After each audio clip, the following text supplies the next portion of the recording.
Hi, this is Paz from Pictures, Noise and Words, and today I'll be counting down my ranking of the studio albums of British metal doom masters Paradise Lost. Remember seeing Paradise Lost first time on the telly? Got a good old Power Hour. It's a reoccurring theme. I think it was Power Hour, or Noisy Mothers, or Raw Power as it was at the time. And that song was Pity the Sadness, and that is tremendous. And that was it. Been a fan ever since. Almost lost me though, which we'll get on to. I can show you can predict whereabouts. But 16 albums in all, 16. Always been quite prolific. Always, managed to deliver an album every couple of years. This might be also a bit of a gush fest because I think for the most part they are brilliant, and I think Greg McIntosh, who's the main lead player and songwriter, music. I think he's a genius. His command of guitar melody is second to none, in my opinion. Every song seems to have that sort of one of those sort of melodies, whether it be complex, simple. Whatever he manages to do, he just captures it. The mood of the song, I think it's wonderful, and it's been a huge influence on my songwriting as well, in where you write melodies and stuff. So without further ado, let's crack on. And I tend to look at Paradise Lost's discography in 4 certain areas because they went through a huge sound change from starting off with doing this sort of death metal doom stuff with the growly vocals and stuff like that, and then a few 6 albums later they're doing stuff that's more akin to Depeche Mode type stuff. And I say it sounds like Depeche Mode, but you get that sort of that vibe type of thing, and then ever since then they've been slowly coming back. You can't really criticise them for doing that. You do what you go where the muse takes you, I suppose. It's just one of those things that sometimes, a lot of the time the fans don't follow you. Some do, some don't. Some drift off. Some might come back. It's just one of those things. As a creative artist, you gotta try these things, and you gotta take your hat off. If they're brave enough to do it, and I think every artist should have that creative freedom, as long as the artist realises that not every fan's going to follow you with whatever decision you're going to make. Right, with that said, let's start off with the bottom of my heap, and this is a little bit unfair because some of their discography is very difficult to compare with each other, but I had to put them in an order. And this is an album that I just don't go back to because I like metal. And it's as simple as that. I like the big overdriven guitars, I like all the big production. And this album, although it has some great songs in it, just doesn't scratch my itch, I think is probably what I'm trying to say. And that is 1999's Host. In fact, I've put it in a red case as a keep away. Let's put it there. There you go. It's a nice simple cover. And it's quite pop sounding. The guitars are still there, but they're so mixed out and so processed. It feels like that pretty. They don't cut through. But stuff like So Much Is Lost and Nothing Sacred is really good. Behind the Grey I think is really good. Wreck, I've always liked that one as well. Some good songs in it. It's just a bit like Halloween's Chameleon album. It's a good album, not a Halloween album, and I feel that way about this. It's a good album. For me, it's not really a Paradise Lost album, but all the Paradise Lost traits are there. All the melodies are there, and all Nick's vocals are there. And I would say it has that Depeche Mode vibe. It has that Depeche Mode vibe of when they started doing more guitar-based stuff. Like, is it I Feel You? Whatever that album was on. It's a sort of similar sort of vibe. Say it's not for everyone, and it took a huge risk into doing that because I think a lot of fans drifted off. Me included, I enjoyed it. I think the next one after they did after that was Believe in Nothing. It was where they almost lost me, because if this is the way they're going, I thought, thank you for the memories, good night. But thankfully it never got to that point, but worth listening to. I think it's on Spotify. See if it just doesn't scratch my metal itch for me, even though there's some good some solid stuff on here. I forgot to mention that 4 eras of Paradise Lost. I'll quickly go through that, because I'm getting ahead of myself. I tend to split them up into 4 albums each. So you've got the first 4 of the early stuff, mid-range Paradise Lost, which this is in. Is the next 4. 4 after that is what I call the Resurrection period. This is where they started coming back, getting that metal sound again, and then modern era Paradise Lost is the last 4. And this is what is this album number? 1, 2, 3, 4, 5, 6. Album number 7. Sorry. So that's slap bang in the mid era Paradise Lost. Right. Next on the list, number 15, is the one that came after that, and it is Believe in Nothing. I think it's been remastered since, but I don't know much difference between this and the remastered one. It's a remix. Slightly heavier than the Host album. The guitars are coming back, and there's some belters on here. I've always liked the opener, I Am Nothing, and Mouth and Fader. As a belter in here called Never Again. I've always thought that's a great song now. I don't think the songs are as strong as, let's say, some of the others in the discography, but I'd say Paradise Lost traits are there. So yeah, I quite liked it. I quite like some of the stuff on it, but it's not one I go back to very, very often. Again, this is in the mid-range Paradise Lost. Starting to find their metallic feet again a little bit.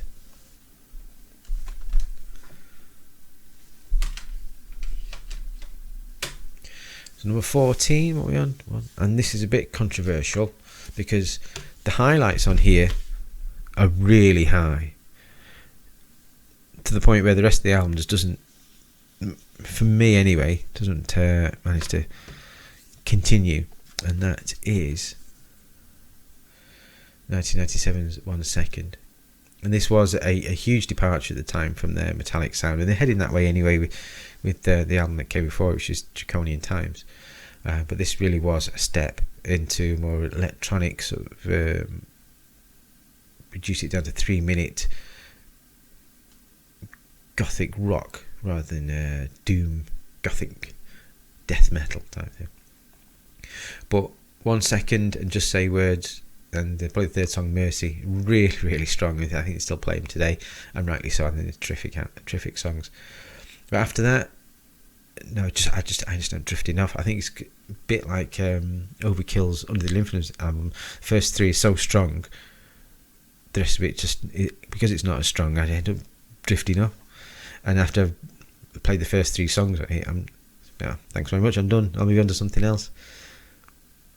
But I know that a lot of people love this album, but the big songs on here are certainly worth your time. The rest of it just didn't hold my interest, and still doesn't. I just end drifting off, and that's kind of indicative of another one of theirs, which we'll get on to in a bit. So that's 3 out of the 4 of the mid-period Paradise Lost. Like I say, the change of sound they're going through at the time is huge. Right, where are we on? Number 13. That is Symbol of Life from 2002. I quite like this. I still quite like it, actually. Isolate and Erased, 2 great starts. Symbol of Life, I always like that song as well. Primal's good. And this is where's it one? Symbol of Life, 2002. So this is the first album back in what I call the Resurrection one, which is Paradise Lost finding their metallic feet and coming back full circle, I suppose. And it's a huge step up from Believe in Nothing album. And I think, yeah, okay, they've captured my interest again. So they nearly lost me after Believe in Nothing. I thought, I'm not really interested if they're going to carry on down this route, but this has enough guitars in it, enough good songs in it. It hooked me back in. I still wasn't convinced because there's a specific moment that that drew me in, but that'll come later. But this is a huge step in the right direction. Solid stuff. What we're on now? Number 12 is one I don't have on CD. I've got the single of it, which is the Gothic single. That's the Gothic album. I never had an affinity with the first two albums. I got into them from Shades of God, and I've got it digitally, but out of the two early ones, I think Gothic isn't as strong. Production's a bit all over the place. I think from song to song, I end up drifting off with Gothic more than Lost Paradise album. When was it? Gothic 1991. The actual title track Gothic is really good, and Rapture and Eternal, always like them. It's all pretty solid stuff. I just don't find it as memorable as their other stuff. I mean, some people actually love it. I mean, I've got a couple of my mates who like Paradise Lost. They don't like any electronic-y stuff, but they love the first two albums. But I think it must be when you first heard them, whatever floats your boat. So yeah, that'll have to represent the Gothic album, my Gothic EP. I found that. I've not found the other one.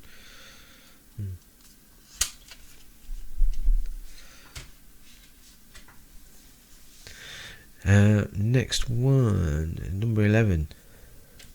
This is quite slow, low down. It'll be at the top of a lot of people's list, but I find the second half of this quite weak, and that is Draconian Times. The start is amazing.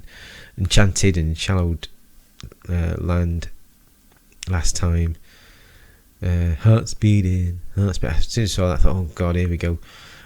But it's got like Forever Failure and One Solemn, all really strong stuff in the first five songs, but the second half just loses me. It really does. I don't think the second half stacks up.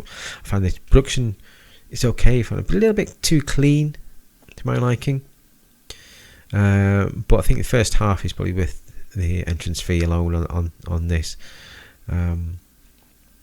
Say it doesn't. It reminds me of the 1 second one. Where that great start, poor finish, and I have that issue with this one, and that's all the mid period Paradise Lost one's done.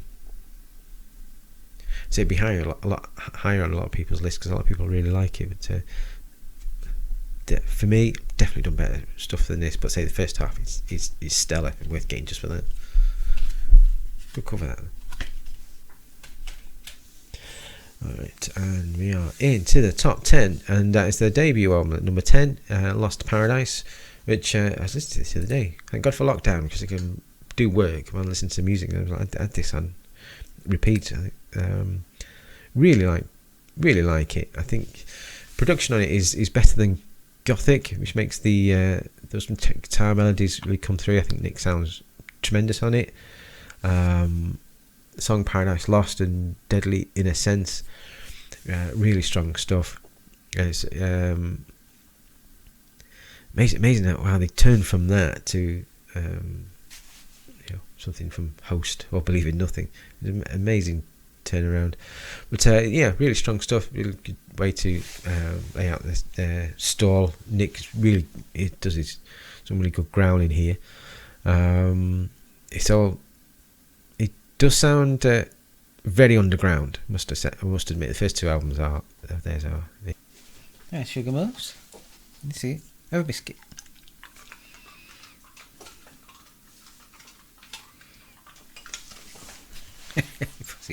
Is that?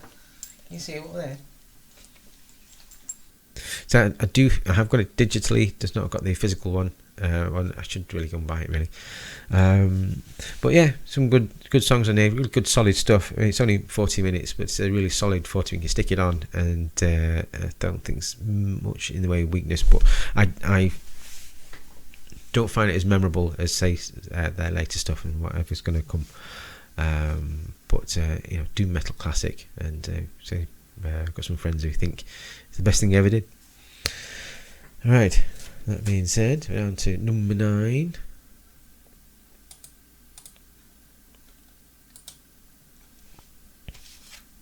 And that is In Requiem. I think it is my review copy. I was giving this to review.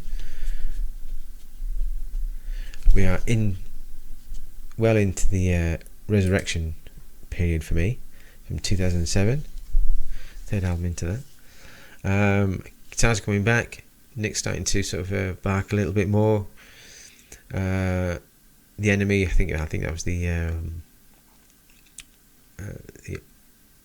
lead single on this one.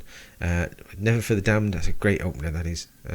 Praise Lamented Shade, really strong. Beneath Black Skies, I've always enjoyed that one.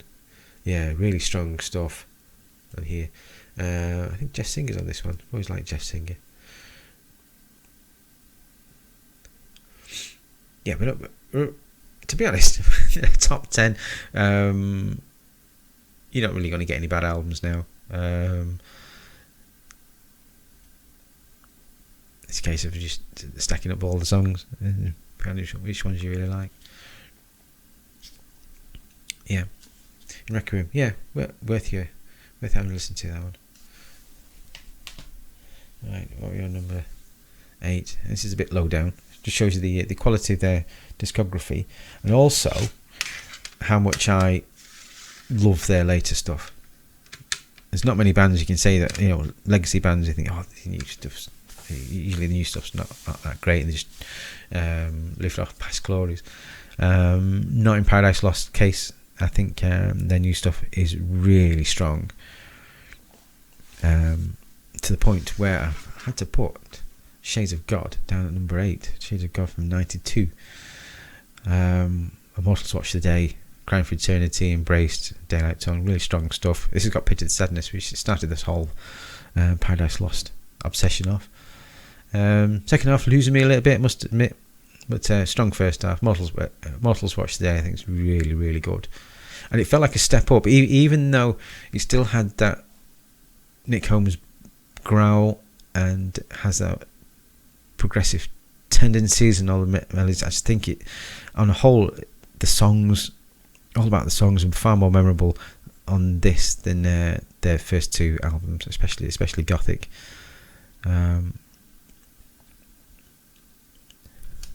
Yeah, really good album, worth your time there.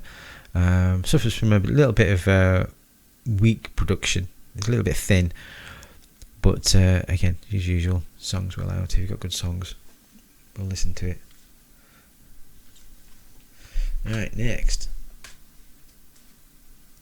I've had to put this one sort of in the middle, but I really like it, and that is the latest one, Obsidian. And this might go up a little bit when I listen to it a bit more. It came up, is it March, April this year?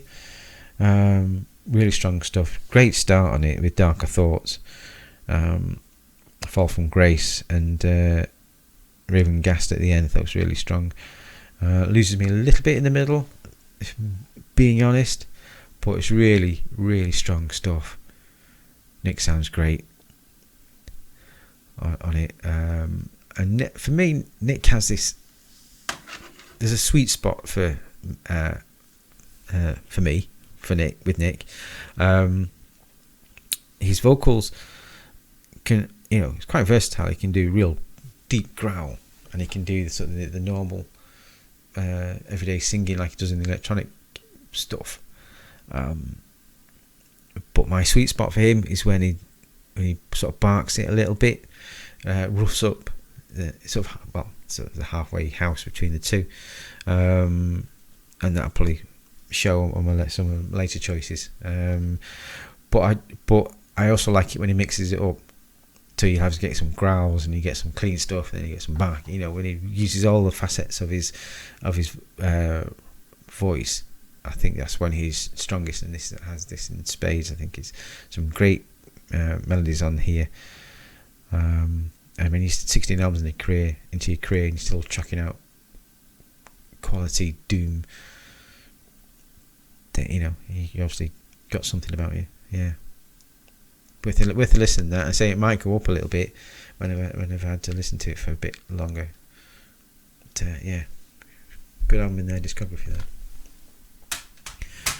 Right, number 6, top 6. We have the second one in there, what I call the Resurrection period, and that's the self-titled Paradise Lost. Good cover on that. Bit gothic-y. I could say that they almost lost me around Believe in Nothing, and then Symbol of Life clawed me back a little bit. I think, yeah, you know, I think they're still there, and I don't think there's much wrong with this at all the way through. I think there's not one weak moment on it. And I remember I was living over in Sheffield at the time, and I was driving back, I had this on, and I was driving back over the Pennines, and the song 10 came on. It's a song called Shine, and I thought, and it just hit me, just clicked, a bit like Annihilator when I listened to Battered and Time Bomb. Just clicked, like, because there's a bit in the song Shine which just sounds like something from Icon, and I thought, you know what, it's all still there, it just sounds a little bit different. And from then on, this become a personal favourite of mine. Again, it's still got Nick Holmes' clean singing, so you haven't got the barking back yet, but guitars are there, so the songs are catchy as hell. Don't Belong, Close Your Eyes, Grey's one of my favourite ones. Forever After is a catchy one. Sun Fading, that's really good, that is. Say Shine and Spirit and Over the Madness are 3 belters to finish your album off with. Holds a special place in my heart, that, I think, this one, because it brought me back into the Paradise Lost stable. Right, next, what are we on? Top 5. It's going to show you how much I love the modern day Paradise Lost. I've already had Obsidian, and here we are with what's the year? 2017's Medusa. Fantastic album. This really was a stripped back one, where it's mainly a lot of growling from Nick, but the songs are so good, a little bit more progressive, and it reminds me a lot of Shades of God, actually. This one, there's definitely no catchy pop metal ones on here. It's I think they had a remix to say, let's go back to our roots and do some real old school doom, and I think it works tremendously. Fearless Sky is brilliant. From the Gallows, the whole thing is really strong. It's only 8 songs, sorry. Quality over quantity any time for me. I think I enjoyed it straight off the bat. Whereas Obsidian sort of starting to grow into it. This one, liked it straight off the bat and still do. And I just wondered if this, the way they did this, was a response to how good. There's a song on The Plague Within called Beneath Broken Earth, which is just amazing. And I think that might be, they took that formula and ran with it, and I think this is a standout in their discography. I think worth your money, that really good, but slightly different. Should you start with that one? I don't think so. I think you might be one worth moving on to. And I think if you buy any of the top 4, which I'm going to do now, and then move on to this one, I think that might be a better way of doing it. Yeah, brilliant. Okay, top 4, here we go. 2012's Tragic Idol. Again, it's black on a black background. Hey fella, how many covers do you want? Just loads of them. Great packaging. Some on this tour. There's the chaps. See them there. In fact, I think Paradise Lost probably the one of the bands I've seen most, along with Iron Maiden, Dream Theater, and Savage Messiah, actually. But yeah, really strong album. Not much wrong with it at all the way through. I think it's worth your time. Solitary One, Crucify, Fear of Impending Hell. Oh, that's a great song, that. Theories from Another World, the title track. It's just fantastic. This is hitting a sweet spot for me with Nick Holmes with his vocals. The production's super heavy. Like I said, this is everything that I love about Paradise Lost. They've been hitting the mark in the latter period. The last 4 albums they've done.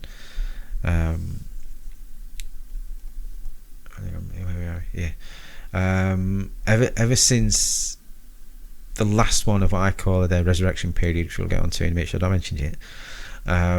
They've been just wonderful, and like I say, I think their last 5 albums is as good as anything they've done ever. Apart from one album which I've still not gone to. So yeah, tragic idol. Good place to start, I think, as well. New to Paradise Lost, good place to start. Good production on it as well. What are we on to? Top 3.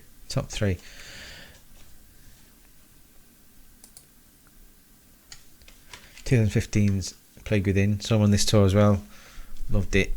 Again, this has got No Hope in Sight, and that Beneath Broken Earth. I remember seeing the video of that. I thought, that is just amazing. I mean, it takes skill to write something so slow and so plodding, but so captivating at the same time.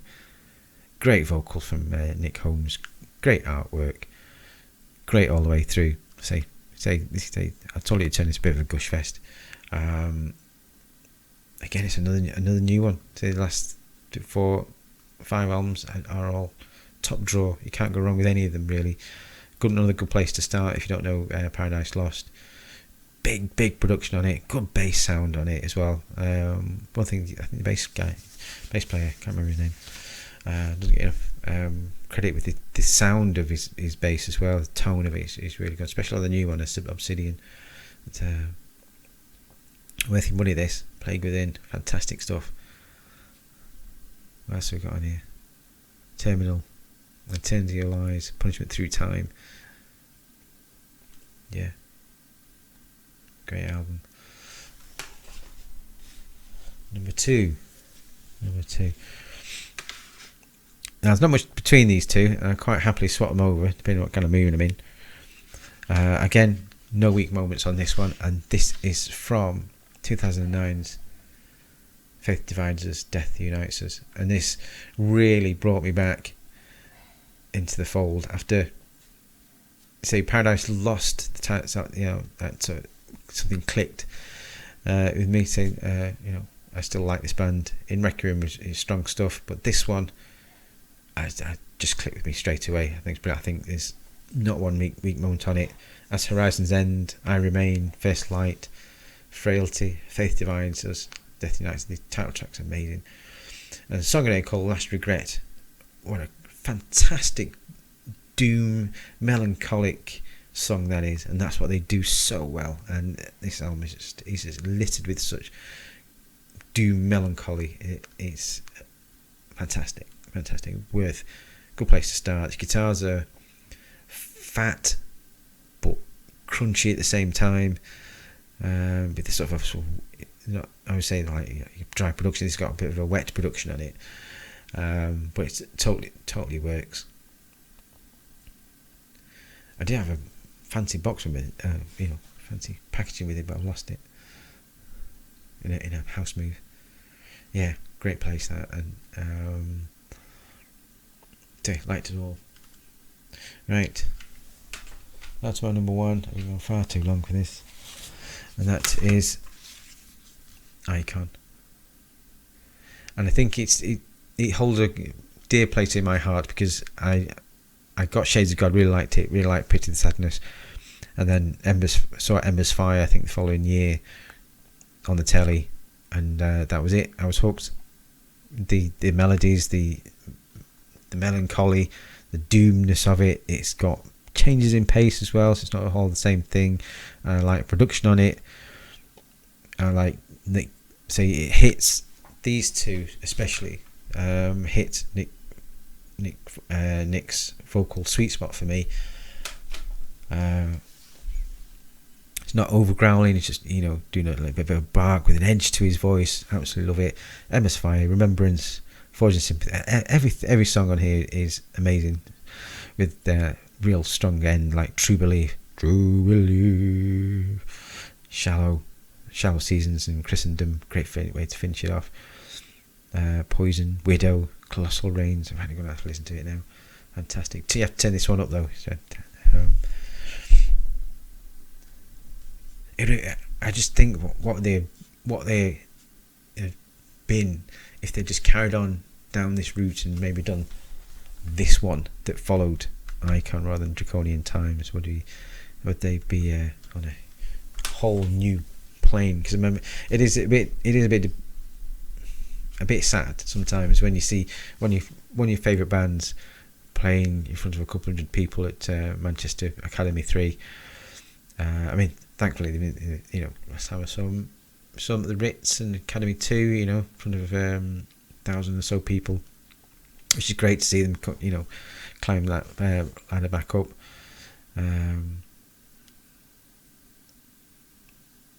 Yeah, Icon, Paradise Lost, absolutely wonderful. It'll take, these two are fairly close for me, but I think it's going to take a while. I think because I've got so much invested in Icon, it's going to take a lot to push this off number one spot. So there we have it, Paradise Lost. Their new stuff, really, really strong. Their mid stuff almost lost me. Resurrection stuff, thinking yes, they've still got something still here, and I still really like them. And the genius in Greg is still there, and the latest stuff is just wonderful, absolutely wonderful. I absolutely love it. So there you go. Paradise Lost. If you don't know him, check him out. Anything new, I think the last 5 albums, it's worth your time, I think. Alright, see you now.